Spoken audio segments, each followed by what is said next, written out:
Welcome to Hays Post News. I'm Becky Kaiser. Thomas More Prep Marion is discontinuing its dorm program next year. Development Director Jeff Brohl says the change is unfortunate but necessary because the Catholic school cannot keep up financially with the maintenance needs of the high school boys and girls dorms. Instead, TMP is partnering with Nacelle Open Door. It's a nonprofit organization which places foreign students with American host families. We do anticipate that we'll see a little bit of a drop in the number of resident students that we have. We currently have between 50 and 60 on average every year, and we anticipate that might drop between 20 and 30, I would anticipate.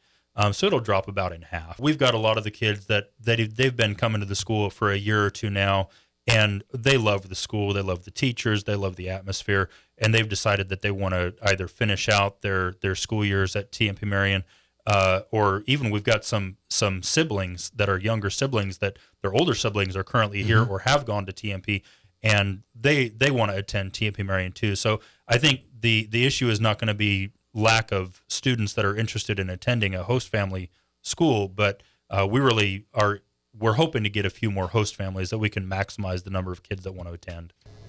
The female TMP boarders were temporarily moved into the Hadley Center this fall after the girls' dorm was found to have major electrical deficiencies. Brohl says that 10-month lease will not be renewed. Hays City Commissioners considering lifting the water restrictions that are currently in place. According to Director of Utilities Bernie Kitten, this year's rains did not completely mitigate the 3-year drought, although conditions have improved in the Big Creek and Smoky Hill well fields, and neither water source is at a level that would trigger a water watch. Kitten also believes it's highly unlikely a water watch would be triggered in 2015. In other business, commissioners will talk Thursday night about moving forward with the $4.50 passenger facilitation charge at the Hays Regional Airport. Revenues from that additional charge can be used for capital improvement projects, which include the terminal improvements which are taking place now and the rehabilitation of the crosswind runway. Dealing with snow removal at the airport is nothing new for the new manager. Nathan Marcucci began his job November 3rd after serving as the Cherry Capital Airport Operations Supervisor in Traverse City, Michigan. There, they get averages of 80 inches of snow each winter. In Hays, the average winter snow accumulation is 17 inches. But there's still a difference between the FAA and SkyWest recommended snow removal guidelines.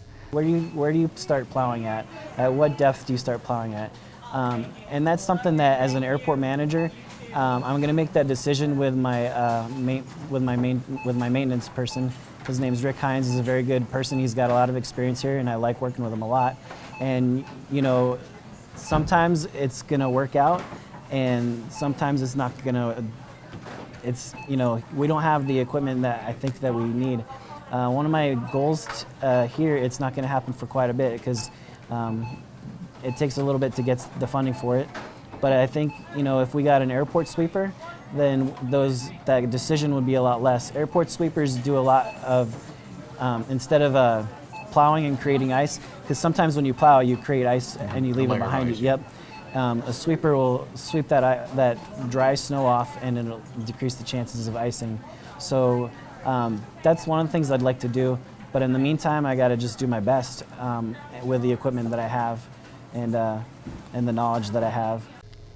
A local business owner is asking for Ellis County's permission to upgrade a road himself. Joel Younger owns Flatlander Dirt Works south of Hays. Younger wants to use his equipment and his employees, plus the county's help, to reconstruct 1 mile of Bison Road and a half mile of 230th Avenue, which lead to his shop. When it rains or snows, Younger says the road's nearly impassable for his 15 employees.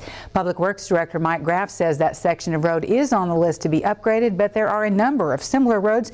The county just doesn't have the resources or manpower at this time. A road construction agreement similar to the ones used in building roads to area wind farms has been discussed as a way to limit the county's liability. The Ellis County Commissioners will talk about the issue again at their meeting next Monday. The U.S. Marine Corps Toys for Tots campaign in Hays is adding something different this year. Ryan Bickle is with Federated Auto Parts, the local campaign sponsor. Bickle says people standing along the route for Saturday evening's Frostfest parade will be asked by volunteers to donate a new toy or cash. We have no idea what to expect at the parade, but whoever wants to bring gifts or money, we'll be collecting it along the sides.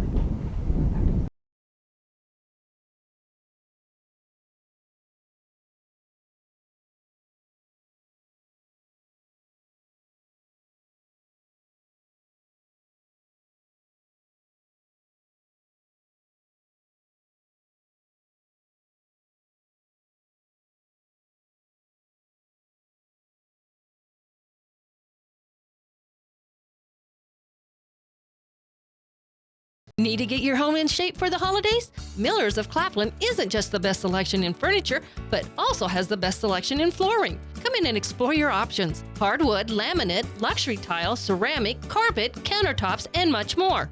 Let our design team assist you in coordinating and fulfilling your vision. We also have our own professional installers of over 75 years combined experience. Get your home ready for the holidays with Miller's of Claflin's Triple Guarantee. Competitive pricing, professional installation, and service after the sale.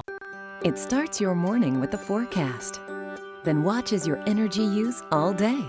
It can change your temperature from anywhere in the world, prevent you from heating and cooling an empty house, and still give you a comfortable welcome home. The iComfort Wi-Fi from Lennox. Let Steeder Contractors install the most advanced comfort control system available with your new furnace and air conditioner. Call Steeders and make your home a smart home today. Lennox, innovation never felt so good. Youthful body, tight tummy, smooth facial lines. Greystone Cosmetic and Reconstructive Surgery is here to help you achieve your goals and give yourself the new look you've always wanted. Greystone offers sophisticated surgical and non-surgical cosmetic procedures. With services now available locally, there's no need to wait any longer. Contact Greystone Cosmetic and Reconstructive Surgery at Hayes Medical Center today or online at greystonecosmetic.hayesmed.com.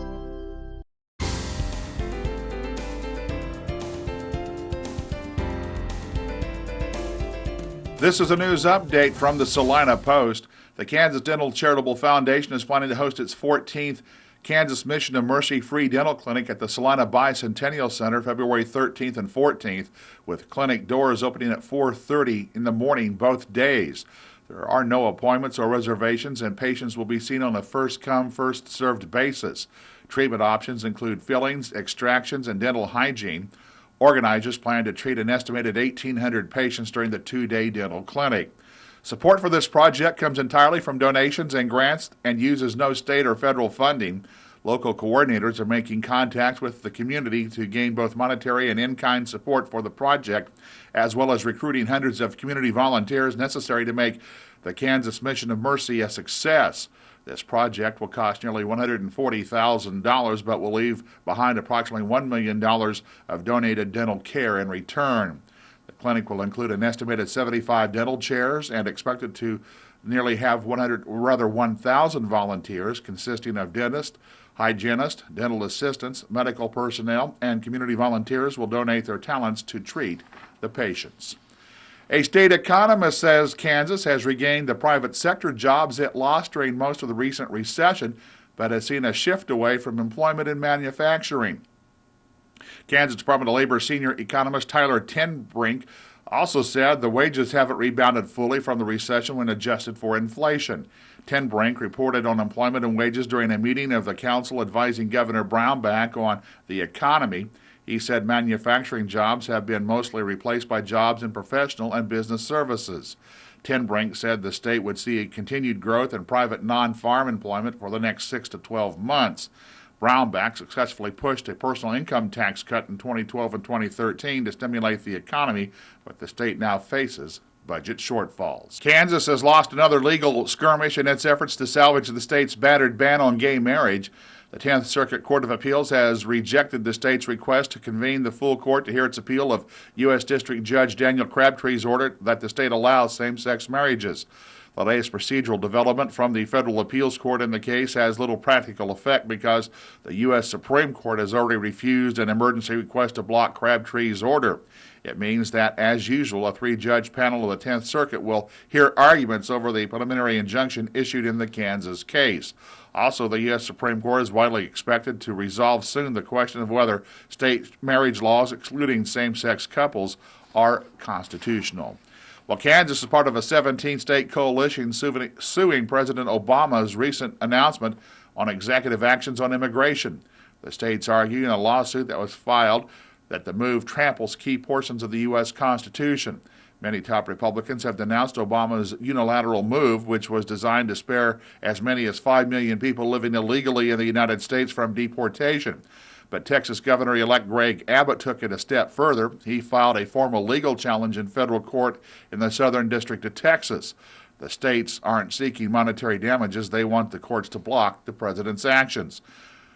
Abbott says President Obama's actions directly violate fundamental promise to the American people, and that it was let the president to execute the law and not de facto make law. The American Civil Liberties Union is suing a Kansas City suburb for pulling over a driver for flashing his headlights at oncoming drivers to warn them that a speed trap was ahead. The federal suit was filed this week on behalf of Jerry L. Jarman Jr., who lives on the Kansas side of the Kansas City metropolitan area. He was ticketed in August in Grain Valley, Missouri, and then that charge was dismissed in October. The ACLU alleges that the stop violated Jarman's First Amendment rights to free speech and Fourth Amendment protection against unreasonable search and seizure. The suit said that without a court ruling, Jarman fears he will be penalized in the future for flashing his lights. A Lawrence man who claimed to be a shooting victim has been arrested on charges of being a felon in possession of a firearm after authorities determined his wound was self-inflicted. Lawrence police spokesman said the 33-year-old man showed up around 3 o'clock Wednesday morning at the Lawrence Hospital with a gunshot wound to his leg. He had told officers the shooting occurred about an hour and 15 minutes earlier in the parking lot of a strip club. But the spokesman said officers determined the man had accidentally shot himself after questioning him and several other people. The wounded man was arrested and jailed in Douglas County on $2,000 bond. This has been a news update from the Salina Post. Thanks, Randy. And remember, for more news and updates, plus sports and entertainment, be sure to check our website, hayespost.com. The updated weather forecast coming up. Meteorologist Dan Holliday is in next. Stay with us. Kansas weather is known for being unpredictable. That's why ABC Seamless is the best product to protect your home from wind and hail. ABC Seamless siding is as strong as steel because it is steel.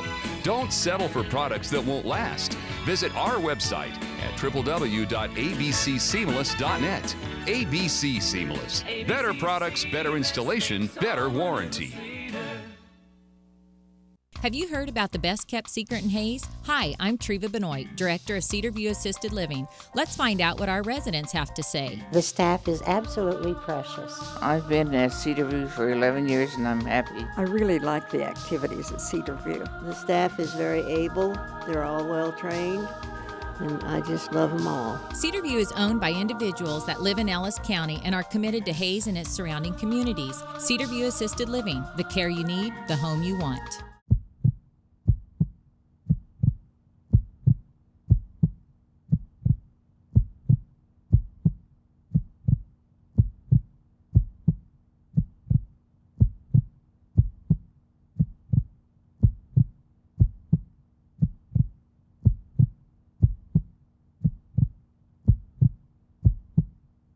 We are quality. We are Northwestern Printers. Listed in the Nextech directory. An upper-level storm system moving in overnight will give us a good chance of rain. We'll have some patchy fog as well with a low 36. Scattered showers early in the morning on Friday. We will gradually start to clear out. 55 for the high, but a cold front will slide through. Then by Saturday, our high 45. From the Eagle Stormwatch Weather Center, I'm meteorologist Dan Holliday. And that's Hayes Post News. I'm Becky Kaiser. Thanks for watching. The Eagle Community Television Oil and Gas Report, brought to you by WW Drilling of Waukene, with 6 rigs serving central and western Kansas.